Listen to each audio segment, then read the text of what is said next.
from the Queen's Guard! Get back! The Queen's Royal Guard has famously stood guard at Britain's Buckingham Palace and other royal residencies for centuries. These colorful and highly trained soldiers are an ever-present force, presenting extreme discipline and self-control despite the taunts and attempts by tourists to crack their steely resolve. But what happens when a royal guard comes face-to-face with people that disrespect the tradition? Do they have to sit there and cop it, or do they fight back? Let's find out.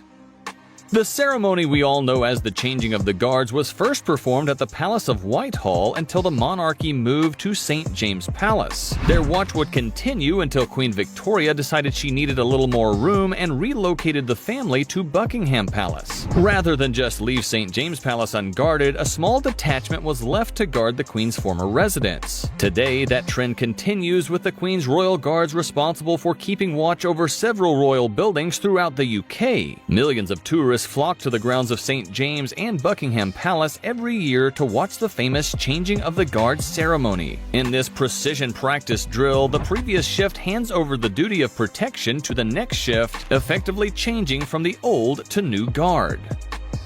Life of the Royal Guard.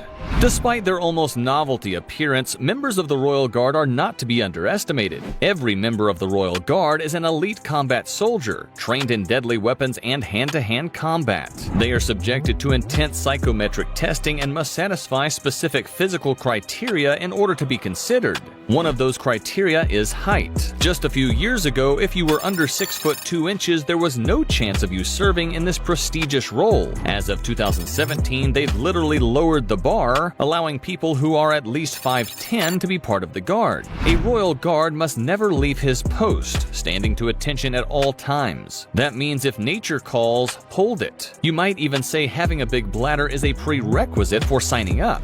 This goes for fainting too. Those bearskin caps can get awfully hot in the sweltering summer sun, and a fainting guard isn't all that uncommon. If a guard starts to feel themselves getting dizzy or seeing stars, they must remain at attention until they pass out. There's even a name for it. It's called fainting to attention, although we prefer falling with style.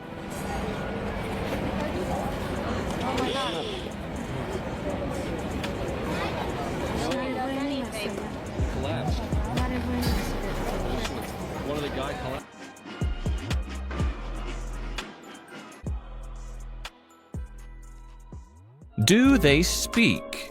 Despite their steely resolve, the Queen's Guards will warn you if you are getting too close or if you're disrespecting their traditions. They most commonly shout, "Make way for the Queen's Guard," at tourists who get too close. Get on the fence! Here you can see what happens when you try to be funny near the guards. Oh! Get yourself away! You can't be done that you're nothing at all!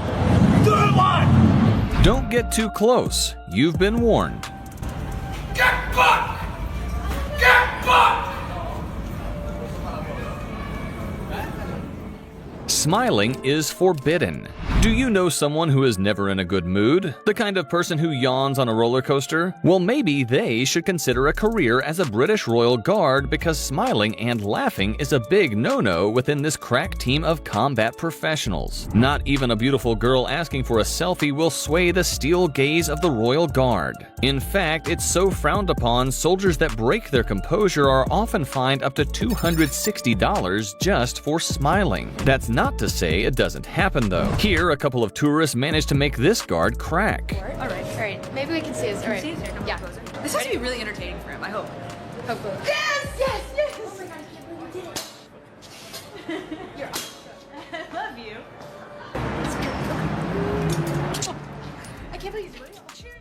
Killers in disguise. The Queen's Royal Guard may be more ceremonial than anything, but they're no laughing matter. These soldiers are highly trained combat assassins and have the authority to fire or injure if they feel the Queen is in danger. And while the SA-80 rifle that the guards hold is not generally loaded with live ammunition, there are occasions where rounds are provided in times of heightened security. Even still, I'm pretty sure the point end of the muzzle still hurts.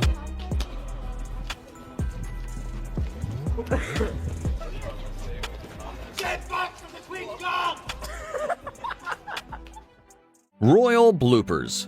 Despite their fierce reputation and deadly combat skills, the Royal Guards are, after all, human. They slip, trip, and make mistakes just like the rest of us. The only difference is someone's always filming them.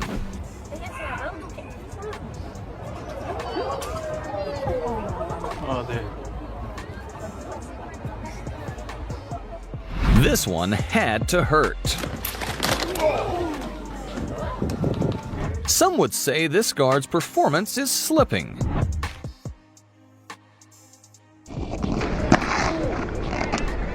Check out this bad fall. In this clip, a comedian manages to make a Royal Guard smile. Take a look. No. What? Is that a name? Shake of a head is not a name. Please say your name. And by recess, you know, you're just this guy hanging out. His mother always picked him up from school. You know, he's that type of guy until he was 20. His mother picked him up from school.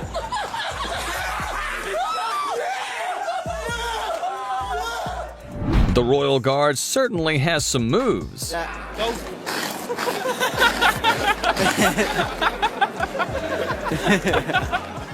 The hats.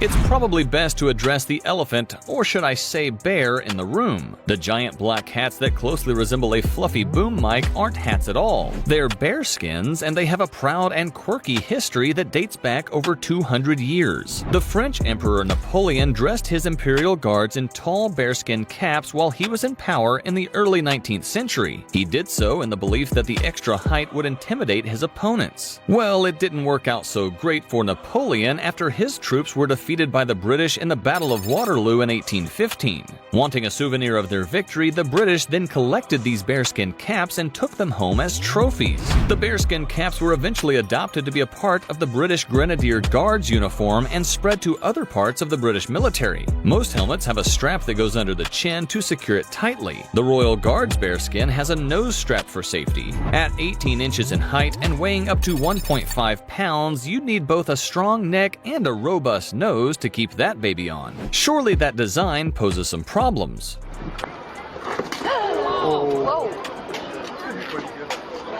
The shoes are slippery. I know. The one dude almost slipped.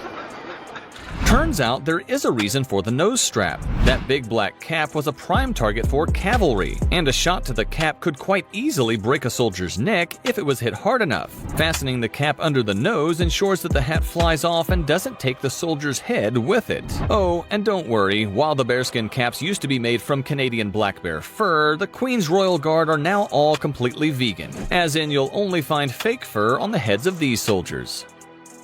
Make way for the Queen's Guard. The Queen's Royal Guard have precision movements that are timed to the second. This means that they don't have time to stop for people in their way. If you're standing in the path of a Royal Guardsman completely oblivious to what's going on around you, you're going to get barged out of the way.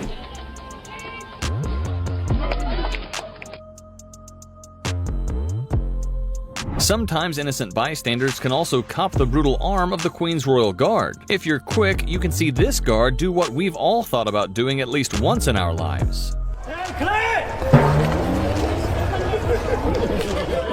So what do you think of the Royal Guards? Let us know in the comments below. Leave a like if you enjoyed, and don't forget to subscribe to the channel with notifications on to make sure you never miss out on future videos. Thanks for watching, and we'll see you in the next one.